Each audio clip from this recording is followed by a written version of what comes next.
Sir, కృష్ణానదికి వరద వచ్చినప్పటి నుంచి లాస్ట్ 20 డేస్గా అమరావతి పైన మళ్ళీ ఒక నెగిటివ్ ప్రచారాన్ని అయితే వైసీపీ కావచ్చు దాని అనుబంధ సంస్థలు చేస్తున్న పరిస్థితి. అంటే పర్టికులర్గా ఈ ముంపు ప్రాంతంలో రాజధాని అవసరమా, చేయడానికి లక్షల కోట్లు ఖర్చు పెట్టాల్సిన పరిస్థితి, ఈ టైప్ ఆఫ్ వర్డ్స్ వైసీపీ నేతల నుంచి పర్టికులర్గా వస్తూ ఉన్నాయి. ఈ తెలివైన మేధావుల్ని చెన్నైని మార్చేయమనండి, బెంగళూరు సిటీని మార్చేయమనండి, బాంబే సిటీని మార్చమనండి, హైదరాబాద్ సిటీని మార్చమనండి. బుద్ధి జ్ఞానం ఉంటే మాట్లాడడం మానేయమనండి, బుద్ధి జ్ఞానం లేకపోతే మాట్లాడమనండి.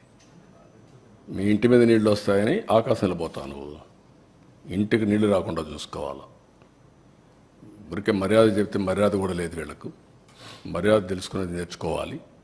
ఇంకొకసారి మాట్లాడితే ఆ నాలుకలు తాళాలు వేయాల్సి వస్తుంది. వాట్ నాన్ సెన్స్, ఏంటి తమాషగా ఉంది. ఇన్నింటి వాస్తవాలు లెక్క పెట్టుకుంటూ రాజకీయం కోసం అసహ్యమైన రాజకీయాలు చేస్తారా మీరు? కకృతి రాజకీయాలు పడతారా మీరు? మాట్లాడేవాళ్ళు లేరని మీ ఇష్ట ప్రకారం మాట్లాడతారా? విషం కక్కుతారా? ఎందుకంటే విషం కక్కడం? విశాఖపట్నం ఉదేమైంది? నేను పులివెందుల్లో పెడితే ఏమవుతుంది?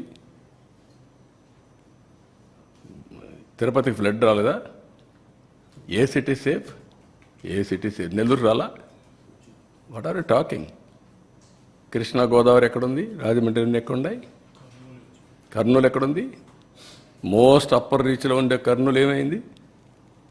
కర్నూలు కొట్టుకుని పోయే పరిస్థితి లేదా? బుద్ధి జ్ఞానం ఉండాలి మాట్లాడాలంటే. మీరు చేసిన ఏదో పనులకి ఒక మాటలో చెప్పాలంటే నేల మీద ముక్కు పెట్టి రాసుకోవాలి. మీరు తప్పుడు పనులు చేసి కొంచెం పాలిష్డ్గా మాట్లాడుతున్నాం. పాలిష్డ్గా మాట్లాడితే వాళ్ళకి ఎక్కదు. ఎక్కని వాళ్ళకి ఏం చేయాలో కూడా చేసి చూపించాల్సిన అవసరం ఉంది. అదే జరుగుతుంది రేపు. మొన్న చూశారు మీరు, అక్కడ పోతే వీళ్ళని ఏం చేశారు. అదే జరగాలి ఈ రాష్ట్రంలో. కనీసం దిగారంటే మీరు నీళ్ళల్లో. ఈస్ట్ గోదావరి జిల్లాకు పోతే రోడ్డు మీద తిరిగి మీరు వస్తే మీకు బాధలు తెలుస్తాయండి. మీకు నీళ్ళల్లో దిగనవాడు, బురదలో దిగేదానికి నీకు ఆలోచన చేసేవాడు, నువ్వు ప్రజాసేవ పనికొస్తావు. నువ్వు అంటే ఏమనుకుంటున్నారు మీరు?